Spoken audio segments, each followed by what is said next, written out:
Bonjour les circadiens, j'espère que vous avez une belle énergie. Aujourd'hui, pour le 15e épisode du Circadien Podcast, j'ai le plaisir de recevoir François Benavente, qui est naturopathe. Et je pense que vous l'avez remarqué, aujourd'hui, il y a beaucoup de dérives et de dogmes dans le monde de la naturopathie, mais aussi dans le monde de l'alimentation de manière générale. Et là, vous allez voir que c'est tout l'inverse de ce que propose François. Et vous allez voir que justement, François est hors de tout dogme, de toute croyance. Il observe simplement la nature, comment elle fonctionne, les lois du vivant. Il s'intéresse beaucoup aussi à comment vivaient nos ancêtres, comment ils s'alimentaient. Et c'est comme ça qu'il a pu créer une approche beaucoup plus réaliste de la santé et de la naturopathie. Et vous allez voir que bien manger, c'est simplement une question de bon sens. Évidemment, on va manger différemment selon notre âge, selon notre sexe, selon l'environnement dans lequel on habite, selon notre activité physique. Mais hormis l'alimentation, faire preuve de bon sens, c'est aussi écouter son corps, écouter ses besoins en termes de sommeil, en termes d'activité, observer les saisons. Et aujourd'hui, malheureusement, tout ça, ça a été perdu. On mentalise bien trop ce qu'on va mettre dans notre assiette. On veut absolument compter les calories, les macronutriments, faire attention d'avoir tant de protéines, etc. On se compare sur les réseaux sociaux en oubliant du coup nos propres besoins et nos véritables envies. Et puis on est dans une société où la technologie prône et du coup cette technologie nous a fait un petit peu oublier les rythmes naturels de la Terre et du vivant. On ne sait plus vraiment à quel moment il fait nuit et à quel moment il fait jour avec tous ces écrans, ces lumières artificielles. Bref, je ne vous en dis pas plus, je vous laisse avec cet échange qui est passionnant et plein de bon sens. Belle écoute. Bah, Eh bien, t'es dans quel parc là? T'es sur Paris? là, je suis dans le 20e, je suis au parc de Belleville qui est en bas de chez moi. Et je vais plutôt au but de Chaumont d'habitude. Et voilà, quoi, ça change un petit peu de venir dans ce parc-là. C'est assez calme. C'est, on va dire, c'est l'œil du cyclone, quoi. C'est Ah, un peu l'œil du magnifique. cyclone à Paris. Le poumon de la ville. Ouais, le seul coin où on peut essayer de se caler un petit peu au vert, bon, c'est pas de la vraie nature, hein, ça reste artificiel, mais bon. À Paris, malheureusement, on est obligé de se contenter du peu qu'on a, quoi. Ouais, malheureusement, ouais. Toi, t'es où? Moi, je suis sur Nîmes. Ah ouais, la vraie vie, quoi. Ouais, le sud. Bah, le sud, la mer, la nature, c'est pas loin là-bas. Ouais, c'est Enfin, vrai on a tout à côté, on est bien ici. moi, je On est suis pas bien. parisien, tu vois, je suis pas parisien et pour moi, c'est la plus dure adaptation que j'ai eu à faire de ma vie, c'était de venir essayer de vivre à Paris. C'est un truc, moi, ça m'a toujours rendu dingue. Avant, je bossais dans les avions, donc j'avais pas spécialement le problème parce que je voyais la mer quasiment tous les jours. J'avais un cadre de vie où je passais 5 à 10 jours par mois dans des pays à voyager, à surfer, à me mettre au bord de la mer, à mettre bien. Je rentrais sur Paris, c'était pour avoir une vie sociale, donc je profitais des bons côtés. Ouais. Mais maintenant que je suis 100% naturo depuis un an, j'en chie en étant à Paris. Je me dis, mais c'est ça en fait le commun des gens qui vivent à Paris. C'est ça leur réalité. C'est ça le matin quand ils se lèvent, l'horizon qu'ils ont, l'air qu'ils respirent, la lumière qu'ils ont. Donc ça me fait complètement halluciner, quoi. Pourquoi justement t'es venu sur Paris? C'est pour l'opportunité professionnelle ou En fait, j'étais au Brésil, si tu veux. Je travaillais dans un surf camp au bord de la mer, dans un endroit trop stylé avec des amis, c'était en famille et tout. Et j'avais ce plan B de bosser dans l'aviation. J'avais 20 ans, donc c'était il y a 15 ans. Et je m'étais dit, l'aviation, c'est cool parce que même si tu vis dans un cadre Île-de-France un peu pourri, si tu le veux, tu te débrouilles bien, tu passes ton temps à voyager. Donc j'étais parti, quand je suis venu à Paris, j'avais 20 ans, 21 ans, j'ai débarqué. J'ai un peu découvert, moi qui viens de Charente, j'ai un peu découvert cet environnement un peu sauvage, un peu le nouveau western, quoi, comme la chanson, quoi. Et je me suis dit, mais putain, les gens, comment ils font pour vivre là-dedans? Et l'aviation m'a vraiment fait kiffer parce que j'étais tout le temps barré au soleil. Je voyageais tous les mois. Tous les mois, j'étais en vacances, en plus du énorme? travail où j'étais déjà en vacances. Donc j'étais bronzé toute l'année, je faisais du sport toute l'année. C'est pas la vraie vie, c'est une vie artificielle, complètement artificielle. Mais je faisais de la revitalisation toute l'année. C'est trop bien. Hmm. Voilà. Et ça m'a amené petit à petit à la naturo. Et maintenant que je suis à la naturo à 100%, il faut que je fasse complètement l'inverse. Et si je reste, c'est uniquement pour le travail de ma femme qui l'oblige pour le moment à rester sur Paris. D'accord. Ok. Alors moi, je te propose d'enquiller un petit peu sur un petit tour d'inclusion. C'est comme ça que j'ai l'habitude de commencer mes podcasts. En gros, il s'agit simplement que tu partages le mood dans lequel tu es en ce moment. Si tu as envie de partager quelque chose qui t'est arrivé de positif ces derniers temps? Ou à l'inverse, il y a un truc qui te stresse, qui te charge un petit peu au niveau mental, tu es libre de le déposer avant de commencer l'échange. Ah, c'est une super manière d'aborder les choses. Je pense que je te piquerai cette idée. Moi, je l'ai Alors, piqué d'un autre podcast de Limitless Project de David. putain, mais c'est une trop bonne idée. Hmm. Alors, mon mood du moment, c'est de me rendre compte que plus je m'enferme dans mes lectures, plus je me rends compte que ce que je vois de la naturopathie sur les réseaux, mis à part trois, quatre personnes, sont vraiment aux antipodes de ce que je lis. C'est-à-dire, dans ce que je lis, on revient sur cette phrase que je dis tout le temps, le bon sens fait le bon sang, où finalement on parle de gens qui partent déjà d'un savoir paysan, mais au bon sens du terme, c'est-à-dire avec des rythmes, avec des cycles, avec un rapprochement de la nature, avec une vision à la Dr Lindlar aux États-Unis, 1800 et quelques, où finalement les racines de la maladie découlent finalement du non-respect du vivant, du droit du vivant.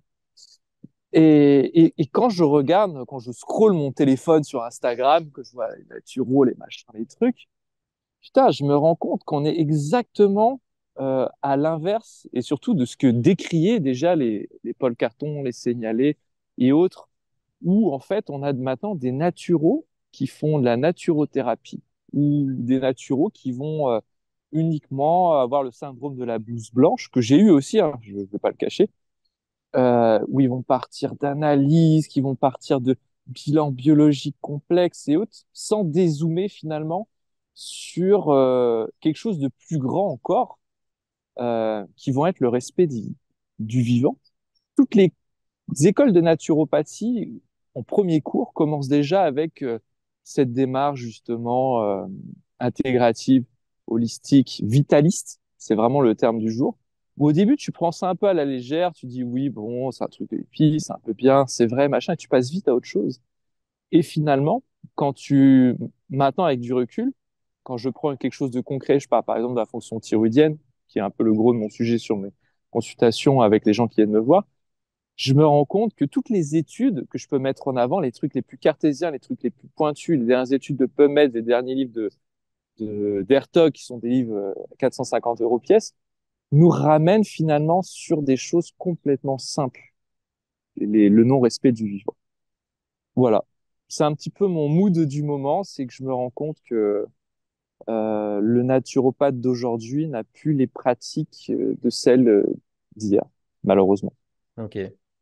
Et donc du coup, quand tu dis que ça a plus les mêmes pratiques, c'est dans le sens négatif, c'est-à-dire que on a perdu en fait l'essence. Alors, pour 90%, allez, je balance un chiffre comme ça, peut-être moins, 60%, effectivement, une grande partie ont perdu l'essence. Après, le côté positif, parce qu'il faut toujours une note positive dans tout, c'est qu'on a une nouvelle génération, mais vraiment cette génération 2.0 dont toi tu fais partie, dont Charlotte fait partie, dont Victor fait partie, dont William fait partie, dont Sébastien, Mathis, Julien, on pourrait vraiment en citer d'autres, Johan, où on vraiment on remet en avant un petit peu comme cette loi de Pareto, le 80-20, où justement on va rester sur des fondamentaux basiques, on va dire aux gens, restez basiques sur votre hygiène de vie.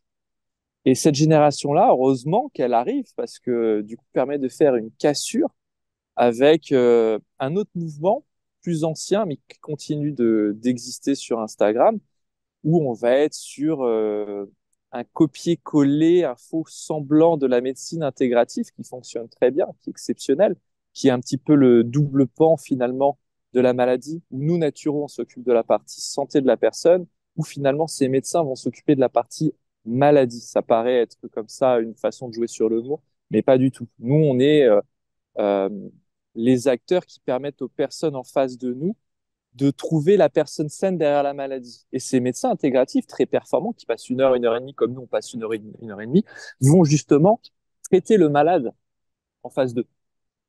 Et j'aime bien que chacun reste dans son rôle. Et nous restons justement dans notre rôle de s'occuper de la santé des gens. Et malheureusement, sur les réseaux, bah, je vois trop de gens qui justement vont amener l'amalgame avec justement en tentant d'avoir cette double casquette et en faisant mal les choses. Voilà. C'est une critique un peu gratos que je fais ce matin, mais voilà. Voilà un petit peu ce que je vois. Trop d'analyse. Alors, moi, à un moment donné, j'ai failli faire cette erreur parce que je voulais justement avoir l'ensemble des clés. Et c'est vrai que la partie bilan permet des fois d'avoir les bilans vraiment biologiques. Quand on les travaille beaucoup, permet d'avoir des informations très pertinentes. Et je continue à le faire uniquement si justement je garde ma casquette de m'occuper de la personne saine derrière le malade. Tu vois ce que je veux dire? Je vais pas faire de naturothérapie. Je vais pas rajouter une plante, une molécule verte qui fera le rôle d'une molécule chimique dans le but de soigner une maladie. On aura vraiment une démarche complètement de terrain et d'hygiène de vie avant tout. Et ça, cette démarche-là, elle est trop minimisée aujourd'hui. Hmm, Tu vois, un truc tout intéressant. bête, encore une fois, dans mon mood du jour, tu m'arrêtes si je parle trop. Euh, Là, en ce moment, je suis en train de revoir les fils des saisons. C'est-à-dire hier soir, comme tous les soirs, moi, je lis. Je lisais Paul Carton et j'étais sur les différents cycles.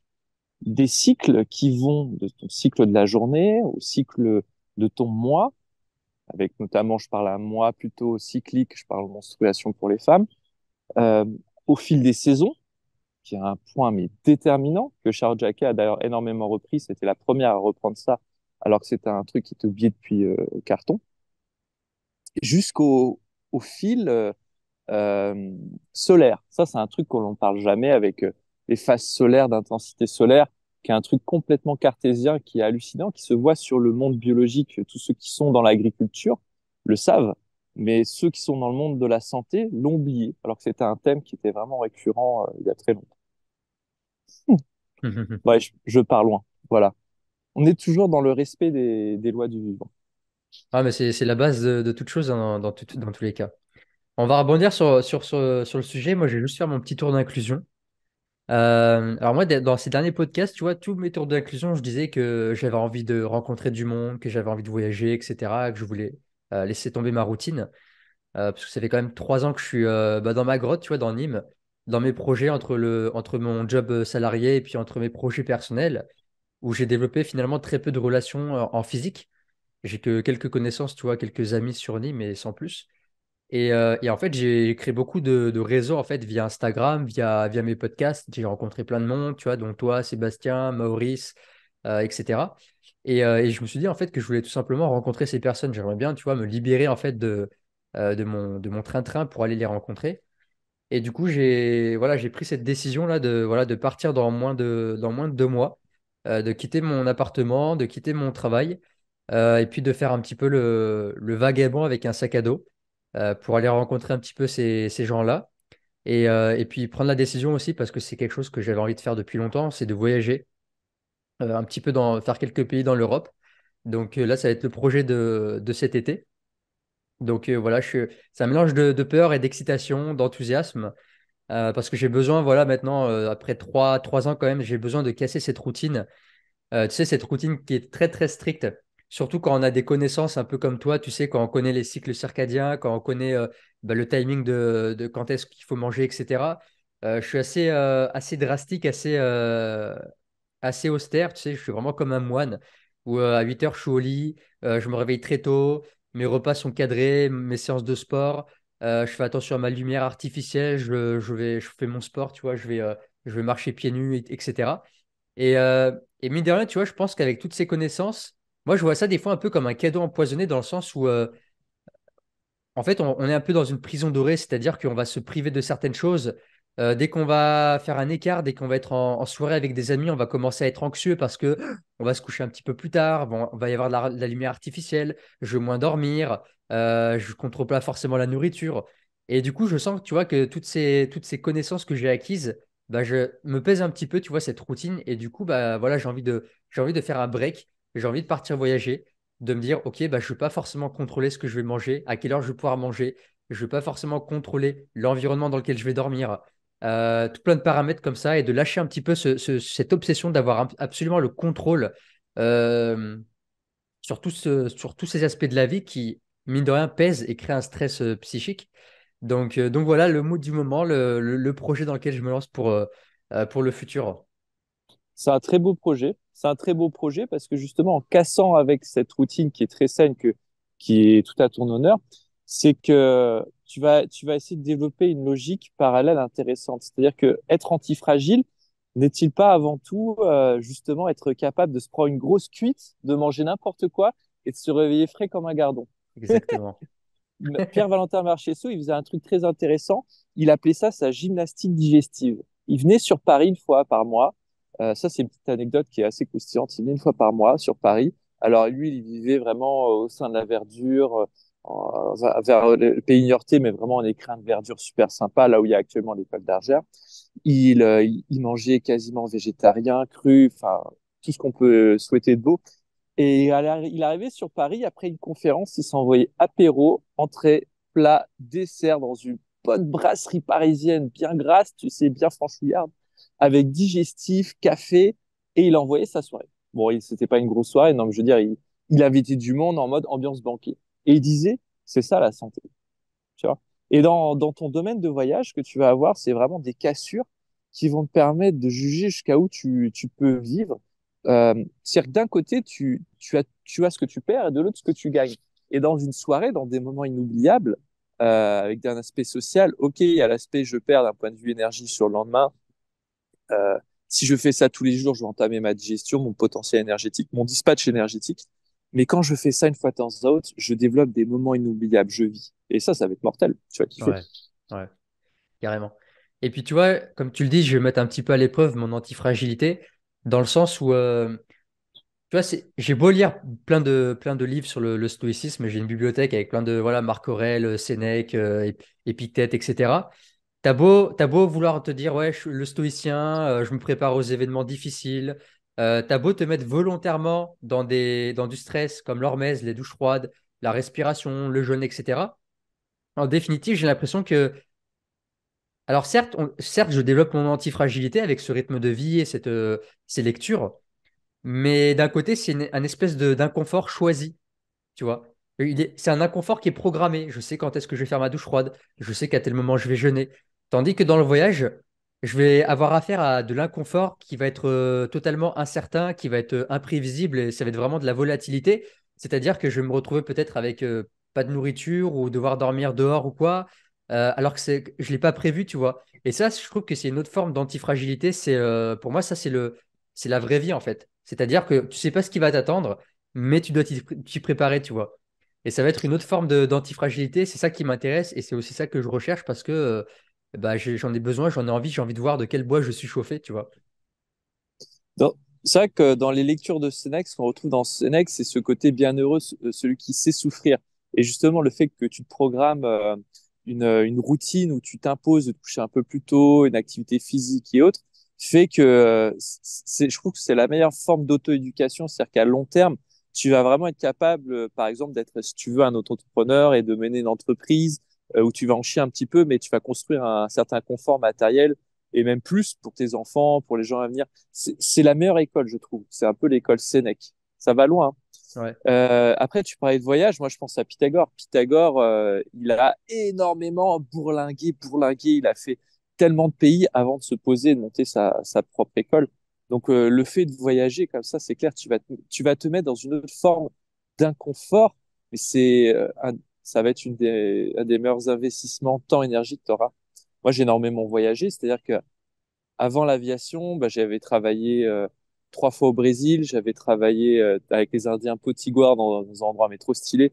J'avais travaillé 2 fois aux Antilles, j'avais travaillé une fois aux États-Unis, tout ça sans papier, hein, à l'arrache, hein. C'est génial, c'est ce qu'il Génial. faut faire. Ouais. C'est ce qu'il faut faire. T'as raison, tu vas kiffer. Ouais, j'y compte bien, ouais. Puis je vais aller vraiment au cœur voilà, je vais aller surtout en Italie et en Grèce, parce que je suis vraiment fasciné, tu vois, par la Rome antique, la Grèce antique, leur philosophie. Tu vois, bah, c'est mes lectures principales, ça reste Marc Aurèle, les stoïciens, Socrate, Platon, enfin, et je vais aller au cœur, tu vois, au cœur de là où ça s'est passé, là où il y a eu tous ces grands penseurs, et vraiment, je m'en languis.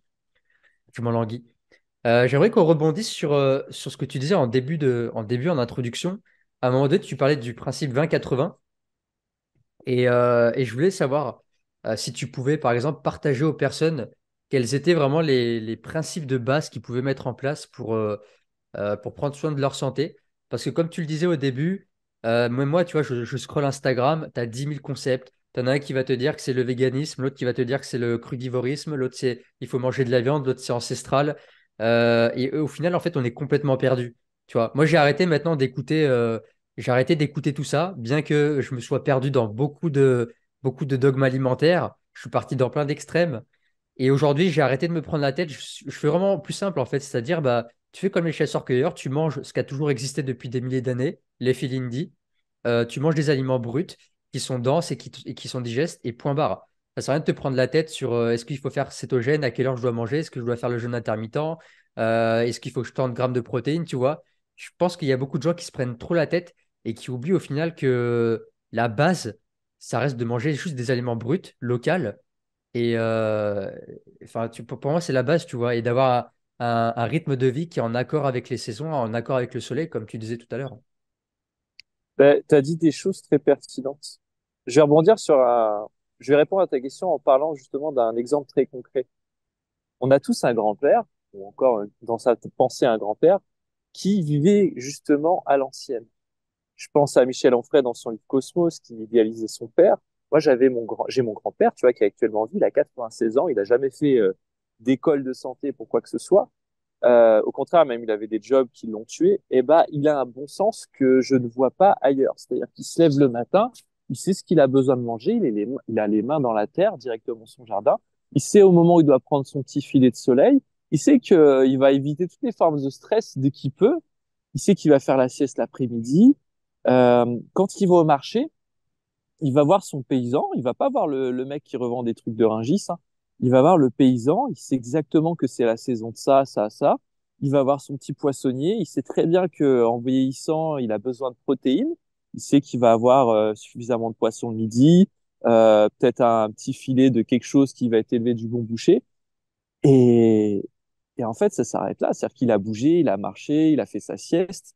Il aura en fait une économie qui sera euh, plus importante que sa capacité finalement catabolique. C'est-à-dire que c'est une histoire de balance en vieillissant. Il sera pas avec de la sursollicitation mentale sur Instagram, sur son téléphone, sur Internet ou autre. Il va pas se prendre la tête. Il sera dans le réel, c'est-à-dire qu'il sera les mains dans la terre le matin, au moins 1 heure, les mains dans la terre au moins 1 heure le soir, une petite marche, une discussion avec ses potes sur le coin de la mer, sur le petit banc au soleil. Et je trouve que ça, en fait, cet enseignement, moi qui ai 35 ans, qui prétend avoir lu ceci, avoir lu cela, me remet finalement un tir vers sur mur des réalités où mon grand-père charentais à 96 ans ou des centenaires qui vont être en Grèce ou en Italie nous remettent un petit peu d'aplomb sur ce qu'il faudrait faire au quotidien. Alors, comme toi, moi le matin, j'ai mes petites routines. Je mange au fil des saisons, c'est-à-dire que je ne réfléchis plus comme avant, je ne cérébralise plus mon alimentation. Euh, Quand je fais mes courses, je vois ce que j'ai comme fruits et légumes des saisons à moins de 100 kilomètres et je mets les thunes dedans. C'est pas grave, hein, c'est ça la vie parisienne. Je vais dans un magasin en ce moment à fond qui s'appelle Au bout du champ. Pourquoi je cite cette enseigne? Parce que c'est les seuls à ma connaissance qui te présentent les fruits et légumes à moins de 24 heures, c'est-à-dire qui ont été cueillis dans les 24 heures. C'est un truc de fou, ça, tu vois. Génial, Tu payes tes fruits et légumes qui ont 24 heures. Alors, bien sûr, il y a des magnifique. trucs genre les citrons de Corse, bien sûr, ils ont pas 24 heures, mais bon, ils ont une semaine, quoi, max, quoi. C'est du citron, on s'en fout, tu vois. C'est Corse, tu vois, c'est local. Sinon, j'ai mon AMAP. Et quand je vais dans ces deux trucs-là, je sais exactement les fruits et les légumes qu'il y a en ce moment. Et en 80-20, je vais faire 80% de cette alimentation-là et 20% de trucs un peu plus exotiques parce qu'il faut quand même vivre, tu vois, Ouais. pour rebondir sur le 80-20. Au niveau des protéines, je sais que mes protéines sont les charpentes de mes repas. Enfin, ça va être la pierre angulaire de mon repas. C'était une expression de Paul Carton. La pierre angulaire de mon repas. C'est-à-dire qu'un repas, j'aurai toujours une trame protéique, qu'elle soit végétale ou non. Alors, le matin, je vais pas forcément bouffer que des œufs. Euh, D'ailleurs, ce matin, je publiais que les œufs ne pondent pas en hiver. Enfin, les poules ne pondent pas d'œufs en hiver. S'il n'y a pas 12 heures de luminosité, les poules ne pondent pas. Hmm. Et toutes les personnes que j'ai en consultation qui font des réactions fortes aux IgG alimentaires, c'est-à-dire ces réactions allergiques qui ne vont pas être, qui vont être asymptomatiques du fait de surconsommation ou mauvaise digestion d'un aliment, je les aurais pas si la personne fait régulièrement des périodes d'abstinence de, par exemple, d'œufs en respectant les cycles de la nature. Je dis pas qu'il faut pas manger d'œufs en hiver, mais au moins d'opérer une période de un mois en début d'hiver, un mois fin d'hiver où tu ne manges plus d'œufs, quoi, pour essayer de respecter, de mimer un minimum les besoins naturels. Et au final, la naturopathie, contrairement à l'hygiénisme, c'est ça. C'est de trouver des outils ou des techniques artificielles ou volontairement choisies pour répondre à des besoins naturels, contrairement à l'hygiénisme, qui sont justement euh, des outils naturels et des cycles complètement naturels pour répondre à des besoins naturels. Un hygiéniste ne mangera pas d'œufs de tout l'hiver. Mais j'ai envie de te dire, dans le monde réel où on est, c'est difficile. C'est dommage, tu vois. C'est ce que je veux dire. Dommage. Ouais. Alors que la naturopathie propose un entre-deux qui est assez sympa. C'est ça que j'aime, c'est ça qui m'a séduit. Et dans la loi du 80-20, on est complètement là-dedans. On réfléchit plus en fait. C'est-à-dire, on voit ce que le paysan nous offre et on mange ce que le paysan a à nous offrir. Moi, je vais pas acheter des viandes dans le magasin bio. Je crois que tu es boucher, toi en plus. Je crois que tu travailles là-dedans. Enfin, tu as une activité là-dedans. Moi, je suis dans les Halles de Nîmes, le marché des Halles, et je suis dans la charcuterie. Bah, tu es dans le meilleur endroit. Tu es dans le temple, on va dire, de la vie. J'ai envie de te dire, c'est génial ce que tu fais. C'est une sacrée école. Moi, j'ai bossé beaucoup sur les marchés. Ça a été une des plus belles écoles Ouais. que j'ai faites, les marchés. J'ai travaillé de 12 ans à 16 ans. Je faisais les marchés, week-ends, vacances et autres. Ça a été pour moi une plus belle expérience. Et ben, tu vois ce que c'est les cycles du vivant. Tu vois que ton fromager, il va te parler des fromages d'été, des fromages d'hiver. Exactement. Ouais. Tu vois que tes viandes, bah, tu vois, toi, ta viande, elle a une origine. Enfin, tous les bouchers, te disent, voilà, ça c'est telle origine, ça a brouté de l'herbe. Pour moi, une viande, ça a brouté de l'herbe. Je mange Hmm. de la viande, je mange de la viande, des produits animaux, produits de la mer, au moins minimum une fois par jour. Et c'est ce que faisaient les anciens, tu vois, ils se prenaient pas trop la tête. Une à deux fois par jour, suivant ton activité, moins en hiver. Les anciens savaient qu'en hiver, tu mangeais moins de produits animaux parce que tu avais moins d'activité, parce que tu te posais un peu plus. Alors qu'aujourd'hui, les Parisiens étaient comme hiver, ils bossent tout le temps à fond. C'est-à-dire qu'ils se sortent complètement de ces besoins naturels propres aux lois du vivant de Linda. Je te rejoins tout Donc à j'arrête fait mes sur phrases à ça, ouais. rallonge. Non, mais je te rejoins tout à fait, c'est qu'aujourd'hui, normalement, on a des cycles de saison, on a des moments pour se reposer, pour être un peu plus dans l'introspection l'hiver, etc. Sauf qu'aujourd'hui, bah, on continue d'être ultra productif, même en hiver. Et en fait, ça mène complètement au stress chronique, à de la fatigue. Du coup, on va se buter au café, au sucre pour pouvoir tenir. Et en fin de compte, on ne fait même plus en fait, on ne voit même plus aujourd'hui dans la société des changements de saison. Parce que quand il fait nuit tôt, bah, il y a des lumières artificielles. Il y a des supermarchés de partout avec des produits, même des tomates en mois de décembre dans les supermarchés, tu vas en trouver. Donc au final, une personne qui n'est pas éduquée, qu'est-ce qu'elle va faire? Elle va rentrer dans un supermarché et puis elle va prendre ce qu'elle a envie de manger, tu vois. Ah tiens, j'ai envie de me faire une salade de mozzarella, tomate mozzarella, alors qu'on est au mois de février, tu vois. Il y en a, ils vont se faire ça. Et on a complètement perdu ce truc-là. Et du coup, ça demande en fait de se rééduquer et pour moi, c'est ça qui est ultra important, le fait d'avoir des notions de naturopathie, de santé, voilà, de connaître les saisonnalités pour pouvoir prendre en main son énergie, sa vitalité. Parce que pour moi, Mais c'est la base, tu vois, parce qu'on est on est né sur Terre, on n'est pas né avec le manuel d'utilisation de ton corps et de ton cerveau, en fait. Tu vois, en fait, c'est à nous d'apprendre à comment fonctionne ton corps, comment fonctionnent tes cycles, qu'est-ce qui est bon de manger à telle période de l'année, etc. Tu vois. là, tu viens de dire quelque chose de très important. C'est-à-dire que on n'est pas né avec ce manuel-là. Et qui est censé nous donner ce manuel-là? C'est pas l'école, hein. C'est malheureusement pas l'école. On peut en parler après de l'école. Mais c'est nos parents, notre patrimoine familial. Ouais. C'est-à-dire que moi, j'ai grandi en Charente où mon père m'amenait pêcher. J'ai vu ce que c'était la chasse, même si je chassais pas, alors j'adore ça. J'ai vu ce que c'était la cueillette, aller chercher les champignons. J'ai vu ce que c'était travailler les patates, travailler la terre. J'ai travaillé moi-même dans l'agriculture. Enfin, à un moment donné, quand tu es au propre avec le réel, tu as le mode d'emploi. Et aujourd'hui, là, je suis à Paris, les gens que j'ai, ils captent pas, ou alors ils regardent, c'est la première fois qu'ils entendent ça, ils sont tellement déconnectés de ces cycles-là. L'exemple des tomates que tu as donné est flagrante parce que maintenant c'est rentré dans l'état d'esprit que manger des tomates en hiver, c'est pas que c'est une hérésie, mais dans le 80-20, si tu veux te faire un kiff, que tu te fais une recette avec des tomates, bon, bah, de temps à autre, tu le fais, mais à 80% du temps, tu le fais pas. Ça, pour les tomates, c'est entré en compte, mais pas pour le lait, tu vois. Le lait. Alors ça me fait halluciner parce que le lait, j'adore ce sujet parce qu'on pourra en parler dans tous les sens. Euh, les gens peuvent boire du lait toute l'année. Bah, pourtant, une vache, ça donne du lait 10 mois par an. Une chèvre, je crois que c'est chèvre et brebis, ça va être deux périodes différentes, une un peu plus calée l'hiver, l'autre en été, je l'ai mis en story. On est sur des périodes de 6 mois, mais les gens vont boire du lait toute l'année. Et ils vont te dire, putain, tu bouffes des tomates, mec, alors qu'ils auront acheté du lait, tu vois, toute l'année. Hmm. Et après, ils s'étonnent qu'ils ont des réactions IgG élevées sur le lait. Ok. Alors après, il faut prendre en compte que je pense pour la plupart des gens, on parle de lait UHT pasteurisé en supermarché. Et Et qu'en est-il du lait cru, même en hiver, que tu récoltes à la ferme? Alors peut-être que les vaches, elles produisent moins, mais moi, tu vois, cet hiver, bah, justement, là, au hall où je travaille, juste à côté, en fait, il y a un fromager.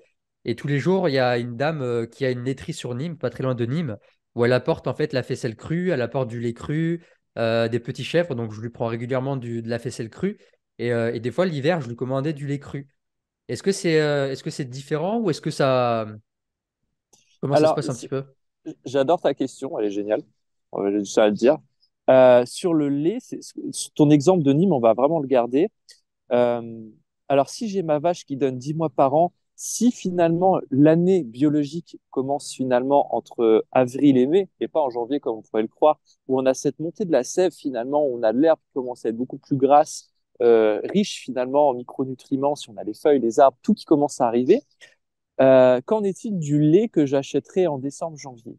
Eh ben, le lait en décembre-janvier est possible parce que nous avons, hommes nordiques, nous avons quand même depuis très longtemps répondu à un problème de calories. C'est Frédéric Delavier qui en parle très bien, où on va anticiper notre diététique dans cette période de la mort de la nature. Dans le cadre de la mort de la nature, si je reviens à 600-700 ans sur la France, il n'y avait pas énormément tant de légumes que ça. Les patates sont arrivées, je crois, avec Parmentier, tu vois. Donc, ça, c'est vraiment quelque chose de récent sur l'échelle humaine.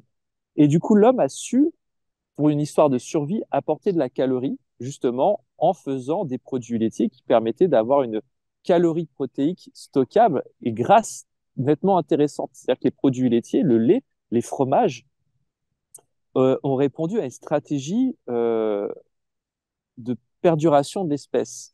D'ailleurs, tu regarderas les endroits sur la carte d'Europe où il y a eu le plus cette stratégie de survie ont été les peuples autour de la mer Baltique. Ce sont des peuples où finalement il y a énormément de plaines d'herbes grasses, où l'hiver, si tu n'avais pas trouvé une stratégie pour faire de la calorie avec les produits laitiers, bah, tu n'avais pas de calories à apporter à tes enfants. Hmm. D'ailleurs, ces peuples-là ont développé l'enzyme lactase. Ça, c'est un truc que personne ne voit. Tapez sur Internet, Google, euh, carte enzyme lactase. Si je prends finalement les peuples méditerranéens, Nîmes, on est vraiment sur les peuples méditerranéens, déjà on a une partie de la population qui sont loin d'avoir cette enzyme lactase. D'où l'utilisation de produits fromagers, ce que tu as très bien décrit, qui permettent justement de séquencer ce sucre qui est le lactose. Maintenant, pour revenir à ton exemple, la nana, elle arrivait avec son produit.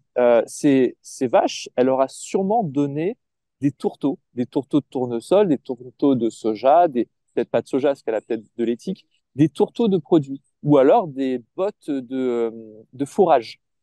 Si elle est dans une optique de bottes de fourrage, moi ça me va parce que ce sont quand même les plus gros concentrateurs d'oméga 3, c'est les bottes de fourrage. Les laits les plus minéralisés pour vraiment contrebalancer l'acidose que peuvent produire certains produits laitiers par rapport à leur forme azotée, ça me va. Si par contre derrière elle utilise des gros tourteaux de C'est soja ce qu'on bien appelle vénères être qui nourri au foin, c'est ça? ouais, au Ok, fourrage, au foin, ouais, au foin, exactement. d'accord. Si derrière, elle utilise des gros tourteaux de soja parce que c'est facile, c'est bien gras et que ça apporte pas mal de protéines, parce que les vaches ont aussi besoin de bonnes sources quand même de protéines. Ce sont des gros concentrateurs de protéines, L'oméga 6. ouais, d'oméga 6, d'oméga 3, mais de protéines, parce qu'elles arrivent en fait avec leur digestion industrielle des produits à base d'herbe à vraiment concentrer énormément de vitamines, de minéraux, de protéines, de micronutriments. C'est un truc que nous sommes incapables de faire. Elles produisent même de la vitamine C. Et non, on est incapable de le faire. Ça, personne ne le sait, ça, personne ne le dit jamais. Pour revenir à ton exemple, je ne veux pas partir trop loin. Si tu en manges toute l'année, mais que tu t'autorises finalement des temps de pause pour justement respecter ces IgG alimentaires, donc ces petits soldats immunitaires que l'on trouve derrière la barrière intestinale qui est l'entérocyte. Tu respectes, tu mimes un petit peu ce repos saisonnier que la nature normalement nous impose. Voilà ce que j'ai envie de dire. Et c'est une question qui est parallèle finalement à tout ce qui est produit de haute qualité et haute. On parle pas de qualité, même si c'est très important. On parle vraiment de temporalité. Ok, c'est super intéressant ce que tu dis parce que tu vois, je n'avais absolument pas conscience de ces rythmes pour certains aliments. Et tu vois, j'étais pas du tout éduqué en fait sur ça. Donc moi, ça fait depuis que j'ai connu l'approche ancestrale, ça fait presque un an que je mange du fromage tous les jours, que je bois régulièrement du lait, de la faisselle crue, des produits laitiers crus. Comment est-ce qu'on pourrait, est-ce qu'il existe des livres ou si j'ai envie moi de m'éduquer sur toutes les saisonnalités des produits, or bien sûr fruits et légumes où je sais, bon bah je sais voilà, je sais qu'il y a des fruits d'hiver, les fruits d'été, etc. Mais pour tout ce qui est des fromages, des viandes, etc. Moi je t'avoue que je sais pas, tu vois, l'hiver par exemple, tu disais que on mangeait beaucoup moins de viande parce qu'on est plus au repos, on est moins en activité. Pourtant, moi, j'ai continué à en consommer pas mal avec beaucoup de beurre, des choses très denses. Alors après, c'est vrai que j'avais quand même une activité physique avec le marché, que j'allais souvent à la salle de muscu pour soulever lourd et que mon objectif, c'est de prendre de la masse et de reprendre du poids.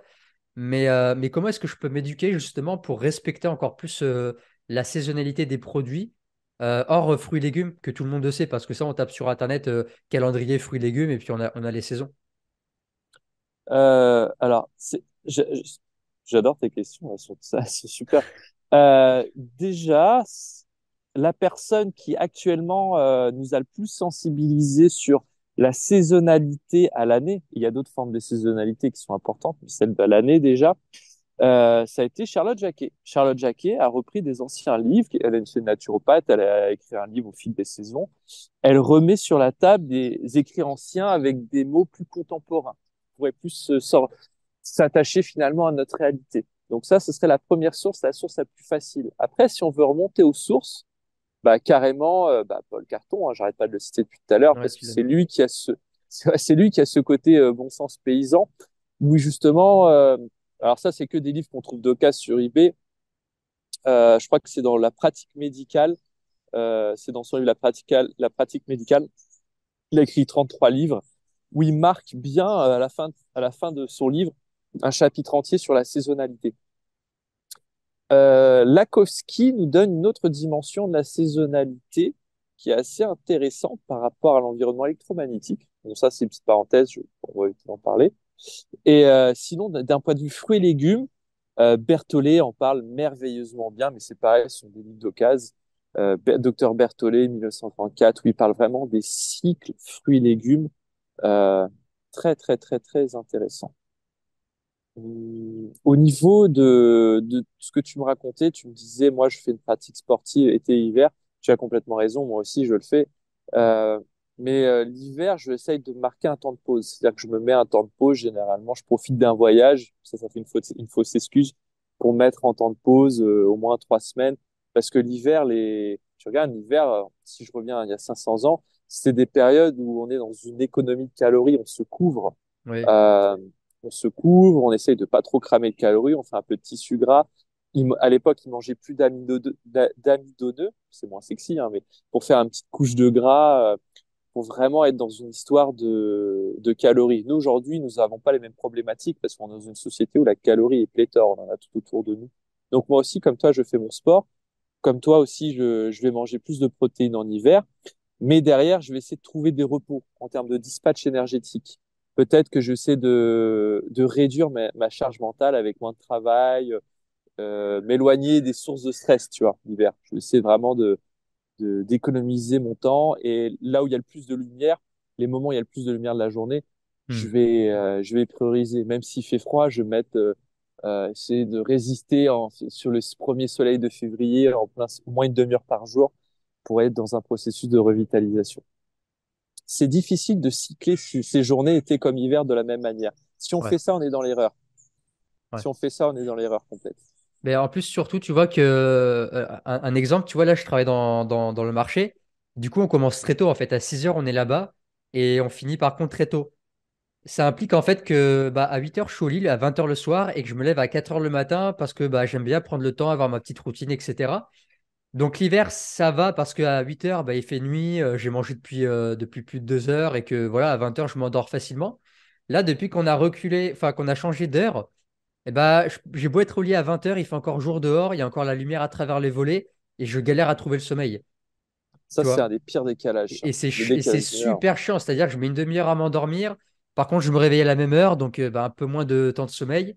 Mais par contre, c'est compensé avec plus de luminosité. Donc, je sais que l'été, on a un petit peu moins besoin de dormir, donc ça va. Mais du coup, je le ressens, tu vois, sur les cycles, en fait. Et quand tu as un Et métier comme ça qui t'impose des horaires, ça peut être compliqué des fois de trouver un équilibre. Et du coup, il faut compenser par l'alimentation, par plus d'exposition au soleil le matin, etc. moi, j'aurais un truc complémentaire qui pourrait être utile, c'est que l'homme est le seul être vivant à être capable de trop manger, mais il ne sera jamais capable de trop dormir. C'est-à-dire que la notion de trop dormir, biologiquement parlant, n'existe pas. Personne qui va dormir 12 heures, effectivement, n'aura pas 12 heures de sommeil optimal, mais en aura Hmm. réellement besoin, parce que c'est pas un acte qui est conscient de trop dormir. Et pour quelqu'un qui a un horaire décalé, moi 12 ans d'aviation, toi les marchés, tu vois, euh, dès que tu as sommeil, la stratégie de dire je résiste pour dormir, pour coucher plus tôt ne Ouais, fonctionne jamais, n'est vraiment optimale. Par contre, se dire je suis fatigué, du coup je m'octroie des siestes, c'est le bon sens. Toutes les zones où les gens vivent centenaires, ils font tous des siestes, ça tu c'est vrai. regarderas. Ce matin, j'ai fait un live intéressant où je parlais du lien entre les grands fatigués et les bébés. C'est-à-dire, le lien, c'est qu'un plus une personne est un grand fatigué avec des fatigues chroniques de burn-out et autres, plus on sera empiriquement, c'est les anciens qui faisaient ça, pas les naturopathes d'aujourd'hui, dans une stratégie où on va le bébéiser avec une sieste à 10 heures, une sieste à 13 heures avec une bouillotte sur le foie à la Salmanov, une sieste en fin d'après-midi, des repas, un truc qui paraît complètement aberrant pour un naturopathe d'aujourd'hui, multiplier les petits repas avec toujours une structure de 3 repas, le matin, midi et le soir principaux, et puis avec des petites collations entre deux, où à chaque fois, nous ne dépassons pas la digestibilité, la capacité digestive, le feu digestif de la personne, euh, où on octroie des calories, mais on réduit le nombre d'aliments pour justement faciliter cette digestion. Un bébé, c'est ça, tu regardes un bébé, ça mange des trucs très simples, ça mange des purées de légumes que tu lui fais, ça, Hmm. tu mets une protéine, un légume, un amidoneux, et c'est fini, quoi, tu vois. Nous, les hommes, on est tellement dans notre mental, on est tellement à essayer d'assouvir nos pulsions alimentaires du fait de frustration, de baisse de sérotonine, de dopamine, par notre vie qui nous fait souffrir quotidiennement, qu'on va compenser par du chocolat, des sucres, des aliments qui sont sérotonine-like, dopamine-like, tout simplement. Et ces erreurs de vie qui vont être corrigées par des paradis artificiels, par l'alimentaire, finalement, nous complexifient littéralement notre digestion et donc notre dispatch énergétique via le port alimentaire. Hmm. Voilà. Bon. Donc, quelqu'un qui est comme toi, qui a des rythmes complètement décalés, devra travailler sur l'ensemble des dispatchs énergétiques. C'est-à-dire, mon sommeil, ok, je dors moins de ce côté-là, mais je vais rajouter une sieste après le boulot. Je vais me forcer, je vais me mettre une demi-heure de sieste, je vais dormir. Digestif, mon repas du matin, toi, ça va, tu bouges, mais ça aurait été un boulot, tu aurais été secrétaire, bah, tu aurais peut-être essayé de simplifier tes repas pour ne pas avoir le coup de barre. Quand on a un coup de barre après manger, c'est qu'on Ouais. dépasse nos capacités digestives. Les collations sont toujours simples, des fruits, des noix, des choses qui répondent à une saisonnalité, des fruits plutôt en été, en hiver, on est plutôt sur des noix, de la densité, des choses comme ça. Je suis pas contre même des amidonneux si on fait comme toi un travail, si on est dans le froid, tu vois. D'ailleurs, les anciens, ils utilisaient jusqu'à 2 amidonneux par repas l'hiver. Ils pouvaient bouffer des patates et du pain sur un repas d'hiver parce qu'ils savaient qu'ils allaient être dans le froid, il n'y avait aucun souci. Hmm. Mais si t'es une secrétaire derrière un bureau avec un chauffage, c'est pas la bonne stratégie. Ça, c'est le coup de barre assuré, ouais. Ah ouais. Ouais.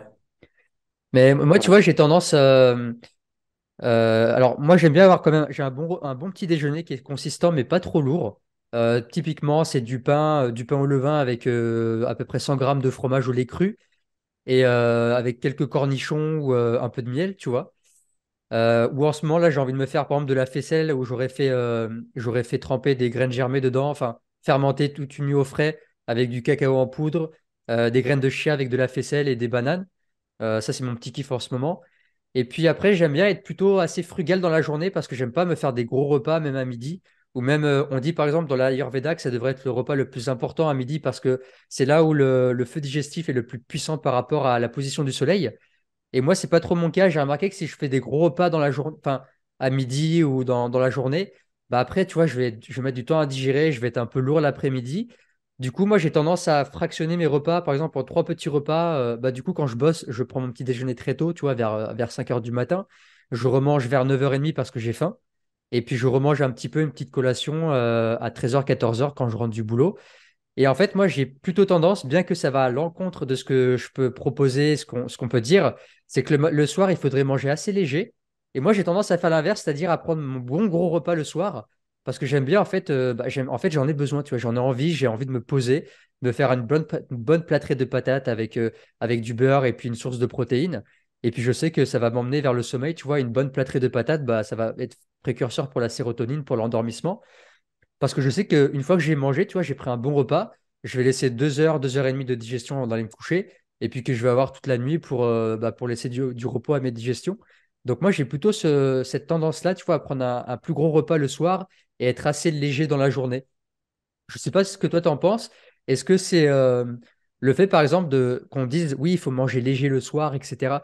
Est-ce que c'est encore une fois quelque chose qui n'est pas très holistique? Est-ce que ça dépend des gens ou est-ce que c'est plutôt quelque chose qui s'applique à tout être humain? Et que sur le long terme, peut-être ça peut créer par exemple des déséquilibres métaboliques.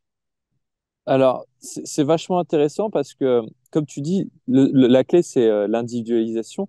Toi, tu me dis si je me trompe, tu m'arrêtes, hein. Toi, tu es relativement jeune. Ton activité professionnelle en termes de dispatch énergétique, elle est tôt le matin et toute la journée. Tu dois terminer, tu termines le marché à 13-14 heures, j'imagine.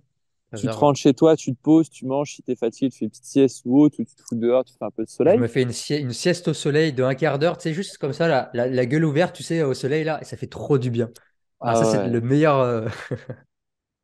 Et après, tu enchaînes sur une séance de sport à un moment donné. Je pense tu dois te taper un sport en fin de journée. Et ce sport de fin de journée t'amène à finalement à.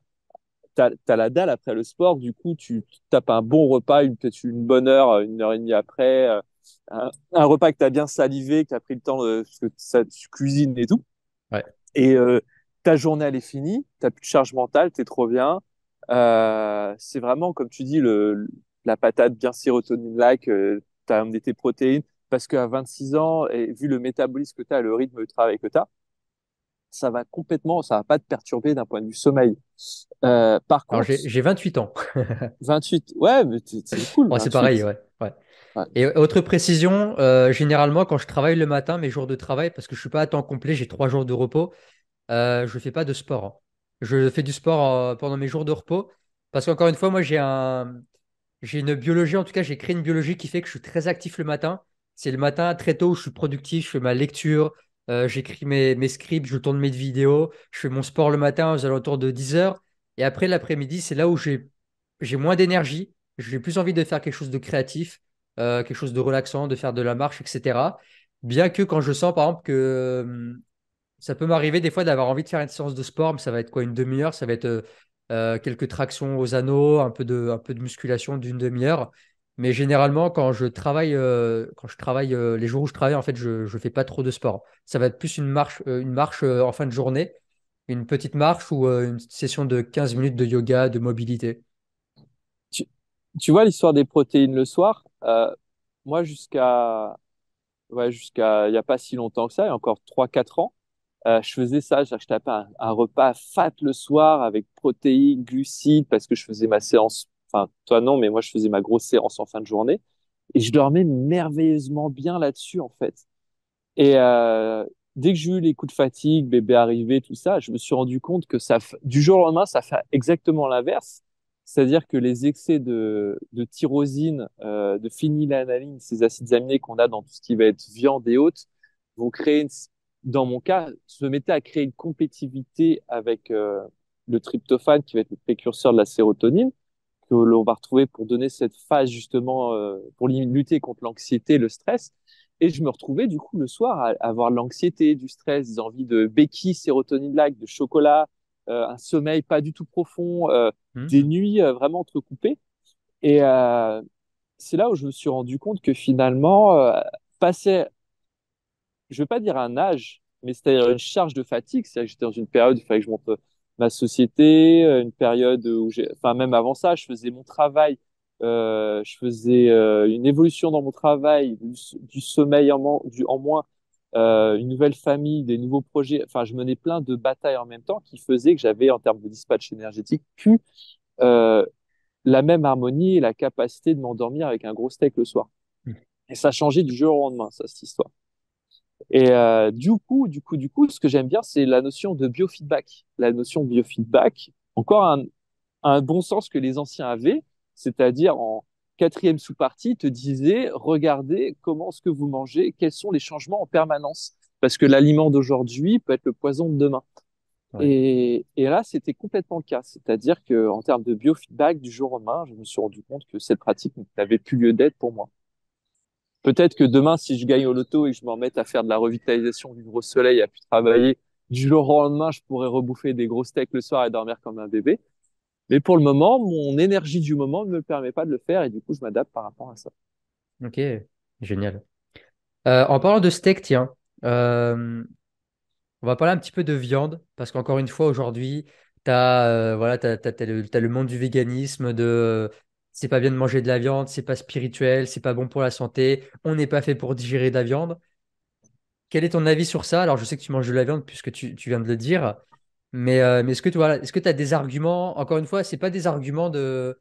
Moi, en fait, ce qui m'intéresse, tu vois, c'est que j'essaie vraiment d'avoir une approche hors de tout dogme et de toute croyance, c'est-à-dire, j'observe factuellement ce qui marche dans la nature depuis des milliers d'années et comment notre corps est physiquement, comment il est constitué biologiquement, qui nous permet d'avoir une alimentation propice pour notre santé. Bah, déjà, les matières azotées, toutes les formes de protéines végétales ou animales, sont nécessaires, que l'on veuille ou non, pour un recyclage de nos cellules, pour la production de neurotransmetteurs, pour la production d'hormones, et que tout est une histoire de balance. Notre corps est capable de recycler ces protéines suivant le dispatch qu'il, lui, enfin, a jugé bon, c'est-à-dire dans son intelligence. Si demain je jeûne, mon corps va savoir quelles vont être les priorités, c'est-à-dire qu'il va commencer à recycler euh, certaines cellules inutiles, ça va être les kystes, ça va être la longueur intestinale, l'intestin qui va être la première source finalement et qui va se réduire. Le corps sait faire. Maintenant, dans une optique de non-restriction calorique, ce que l'on vit maintenant en tant qu'homme moderne et femme moderne, euh, on sait qu'en diététique, une personne lambda, juste pour ses besoins, va avoir besoin d'1,2 g par kilo par poids de corps si c'est un sédentaire, plus un 6, un 8. Donc là, je suis dans des notions diététiques modernes. Ça a été repris aussi bien du côté de Breverman, par exemple, le neurologue qui a travaillé sur les addictions alimentaires et suivant déjà le capital enfin le capital micronutritionnel de nos assiettes, protéines et micronutriments au sens large, et aussi bien même par les cliniques Hertog. À chaque fois que l'on regarde sur les livres d'Hertog, The Hormone Handbook, par exemple, comment redresser une fonction thyroïdienne, manger suffisamment de protéines animales, manger suffisamment de produits de la mer, manger suffisamment de viande riche en fer. Il y a en fait, c'est vraiment des trucs très basiques et de bon sens. On a des besoins.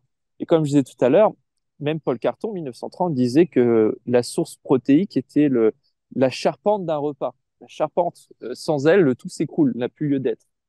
Ce qui s'est passé, c'est que finalement, ce bon sens assez ancien a été bousculé par des dogmes très un peu hippies et très années 70 ou commercial.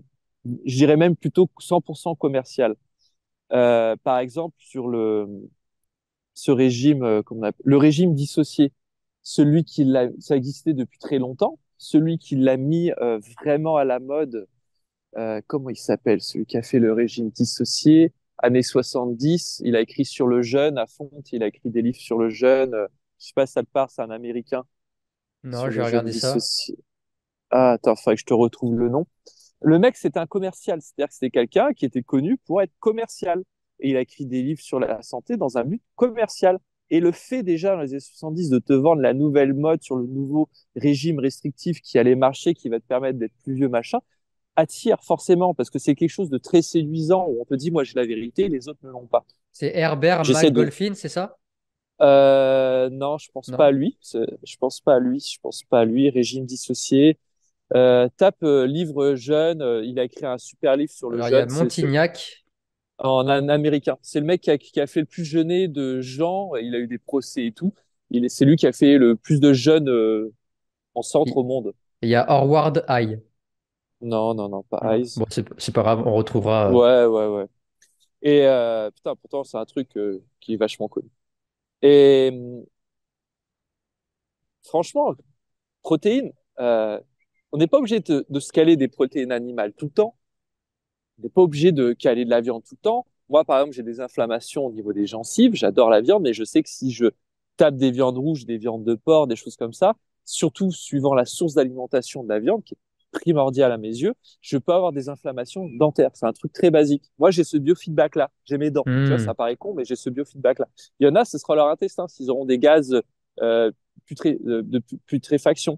Il y en a d'autres, ça sera les fatigues, les points noirs. Euh, ce que je veux dire, c'est que la dose fait le poison, c'est lambda. Euh, on n'est pas obligé finalement de manger de la viande à chaque repas. Il faut arrêter finalement de cérébraliser le truc. Il faut des doses protéiques, mais pourquoi pas aller voir du côté des fruits de mer, du côté des poissons, du côté des sources végétales, le blé germé, ça c'est exceptionnel, le blé Hmm. germé en source de protéines. Moi j'en mange énormément. Je trouve que c'est une source exceptionnelle. Les sources végétales, on n'est pas tous à même de digérer les lentilles. On n'est pas tous à même à digérer les haricots. Le soja peut être un poison chez l'un au niveau intestinal, parce qu'il y a des facteurs antitypsiques au niveau digestif, et peut être extrêmement bénéfique pour toutes les femmes qui ont des déséquilibres oestrogène-progestérone. Voilà, c'est ce que j'ai à dire. C'est-à-dire que je prends un gros maçon, par exemple, quelqu'un qui bosse sur les marchés qui a 28 ans, je vais lui faire manger de la viande tous les jours. C'est clair, du poulet, enfin, des poulets, des viandes rouges, tout ce qu'on veut, tout ce qu'on veut. Je vais l'en faire bouffer tous les jours, peut-être 2 fois par jour, ça c'est clair. Par contre, pour quelqu'un qui est sédentaire, qui est derrière un bureau, qui a déjà des marques d'acidose avec des sensibilités aux dents et autres, euh, je vais rééquilibrer sa balance acido-basique peut-être en mettant plus de légumes et en cherchant des sources moins acidifiantes de protéines, sans lui interdire les protéines animales, mais des viandes blanches, des poissons, des choses comme ça, et moins de viande rouge, surtout pas de viande de porc. La viande de porc, par exemple, il faut être en capacité euh, au niveau inflammation, il faut pas être déjà en inflammation si on et consommer des viandes de porc. C'est pas un truc qu'il faut faire, quoi. Hmm. D'accord. Au niveau du timing, je voudrais pas paraître rude. Je vais peut-être pas falloir y aller. Je vais peut-être devoir y aller, moi, parce que j'ai quelqu'un en consultation. Je vois qui tape en demande là. Je sais pas si tu voulais encore aborder d'autres sujets. Je suis désolé de caler ça comme ça au cours du live. Ah, moi, j'étais parti pour 2 heures, mais si tu veux, on peut l'écourter. Ah, ah, putain, moi Ouais, j'étais ouais. parti. J'aurais dû te dire. Alors désolé de niquer un petit peu le live, les amis. C'est un sujet très intéressant. Moi, je suis toujours ouvert pour un deuxième live. Comme ça pourrait peut-être écourter ou faire un montage. Je te laisserai faire. Un grand Mais plaisir. en tout cas, Dylan, euh, c'était un vrai plaisir, personnellement. Plaisir partagé. Voilà. Putain, j'aurais su que c'était 2 heures. Je t'aurais dit, on se voit 1 heure plus tôt. J'aurais calé mon truc différemment. Désolé, les amis, pour ceux qui écoutent. Ben écoutez, les amis, il y aura une deuxième partie. On continuera cet échange passionnant parce que là du coup, tu vois, c'est frustration parce que je m'attendais pas à que ça se termine plus tôt, mais c'est pas grave, on fera une partie numéro 2. Ah, je suis désolé, Dylan, c'est de ma faute. Ça, c'est mon petit côté un peu tête en l'air. Je pensais qu'1 heure, ça le faisait. Je m'étais dit, tiens, j'aurais dû te demander. J'espère en tout cas que, bah, pour moi, cet échange a été très enrichissant parce que tu as une manière très réfléchie de parler, d'observer ton quotidien, d'aller lire finalement des auteurs anciens. Et j'espère que j'en verrai plus des gens comme ça, des gens comme toi qui vont s'élever avec des lectures aussi nobles que ce que tu viens de citer. Il y en a, il y en a. Il y en a de plus en Cool. plus. J'en rencontre aussi des gens de mon âge et ça fait plaisir.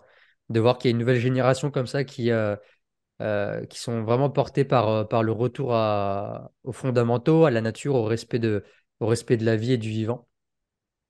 Le respect du loi du vivant. Pour vraiment orienter les gens qui nous écoutent, allez voir The Tree of Disease de Lindlar. 1870, on est à la base de la base de la base. Docteur Lindlar, comme ça se prononce, non, je déconne, c'est Lindlar, Lindlar. Il y a un magnifique arbre qui s'appelle The Tree of Disease. Et là, vous comprenez exactement la pensée fondamentale du vitalisme amené par ce courant américain. Et tu parlais Hmm. de philosophes tout à l'heure. Ça a été après repris par d'autres philosophes comme Emerson, euh, comme Henri Thoreau, qui est Ok, à lire absolument. Voilà. d'accord. On en reparlera sur un deuxième live si tu veux. Avec grand plaisir, ouais. Ouais. Et ben écoute, il y Ah, aura un épisode numéro 2 à suivre. affaire à suivre, les amis. Allez, je vous dis bis à tous. À bientôt. Bisous à tous.